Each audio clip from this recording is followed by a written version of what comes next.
Hi hello नमस्कार सर्वांना. श्री स्वामी समर्थ. वर्षा lifestyle या चॅनेलमध्ये तुम्हा सर्वांचे खूप खूप स्वागत. आज आपण मस्त अशी मेथीची भाजी पाहणार आहोत. इथे पहा, आपली मेथीची भाजी मस्त अशी एकदम अजिबात आपली भाजी ही कडवट होणार नाही. तर तुम्ही ही भाजी या पद्धतीने नक्की करून पहा. खूप मस्त टेस्टी आणि एकदम भारी होते. तर इथे पहा, आपली ही मेथीची भाजी मुलांना टिफिनसाठी किंवा प्रवासामध्ये छान अशी 2 दिवस टिकते. तर इथे पहा, आपण ही मेथीची भाजी कांदा आणि टोमॅटो घालून करणार आहोत. त्यामुळे आपल्या भाजीला अजिबात कडवटपणा येणार नाही. तर रेसिपीला सुरुवात करूया. इथे पहा, मी एक मेथीची जुडी निवडून स्वच्छ धुवून नितळून घेतलेली आहे. त्याच्यासाठी इथं 2 कांदे चिरून घेतलेले आहेत, 1 टोमॅटो चिरून घेतलेला आहे. इथं मी 2 ते 3 हिरव्या मिरच्या, लसूण पाकळ्या 10 ते 12 आणि कच्चे शेंगदाणे हे वाटून घेतलेलं आहे. तर हे वाटण खूप बारीक करायचं नाही, तर आपल्याला हे मोठंच ठेवायचं आहे. इथे पहा, मी 2 ते 3 चमचे मुगाची डाळ भिजवून घेतलेली आहे. आता आपण गॅसवरती कढई तापत ठेवणार आहोत. कढईमध्ये 2-2.5 पळी तेल वतून घेणार आहे. पहा, तेल आपलं छान तापलं की त्यामध्ये आता आपण कांदा घालायचा आहे. इथे पहा, मी मीडियम साईजचे 2 कांदे चिरून घेतलेले आहेत. कांद्याने भाजी आपली मस्त टेस्टी होते आणि अजिबात आपली भाजी कडवट लागत नाही. तर इथे पहा, मी 1 टोमॅटो पण आपला चिरून घेतलेला आहे.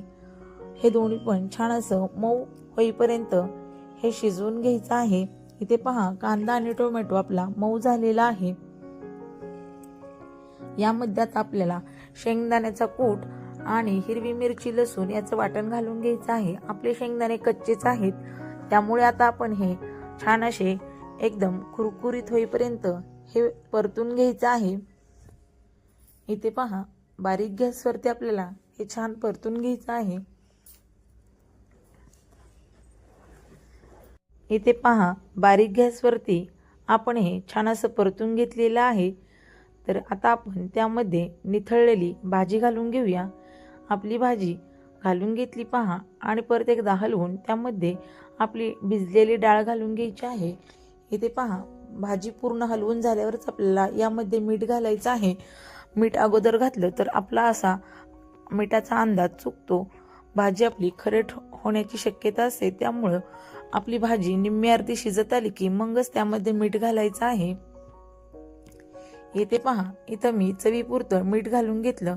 नंतर आपल्याला एकसारखं असं हलवत ठेवायचं आहे. आपल्याला या भाजीवरती अजिबात झाकण ठेवायचं नाही. झाकण जर ठेवलं तर त्याची वाफ आपल्या भाजीमध्ये उतरते आणि भाजी कडवट होते. त्यामुळे आपल्याला याच्यावरती झाकण ठेवायचं नाही.